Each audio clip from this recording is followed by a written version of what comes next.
আহমেদু নসল্লাহ রাসুলহিল করিম আম্মা বাদ। সম্মানিত দর্শকবৃন্দ, আসসালামু আলাইকুম রহমতুল্লাহ বরকাতু। আপনারা শুনছেন সূরা ফজর।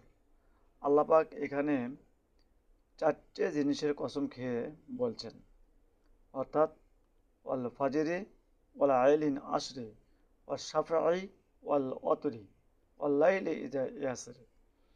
কসম ফজরের, কসম 10 রাতের, কসম জোর ও বেজোরের, কসম রাতের যখন সে বিদায় নেয়। এই চারটে জিনিসের কসম খেয়ে আল্লাহবাক বলতেছেন, বিভিন্ন জাতির উদাহরণ দিচ্ছেন, যে যেমন থামলাওয়ালা বংশীয় জাতি এবং সামুদ জাতি, ফিরআউন জাতি, এদেরকে আল্লাহবাক ধ্বংস করেছেন কারণ তারা আল্লাহর প্রেরিত রাসূলের কথাকে অগ্রাহ্য করেছে এবং অমান্য করেছে।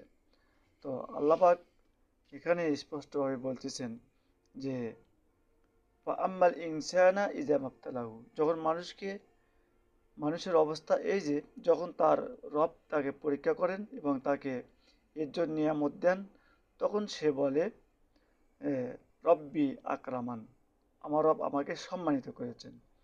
ও আম্মা ইজা মাবতালাহু ফাকাদ্দারাহু আলাইহি, আর যখন তার পূর্ব তাকে পরীক্ষা করেন, তার রিজিক কমিয়ে দেন এবং তখন সে বলে আমার রব আমাকে অপমানিত করেছেন।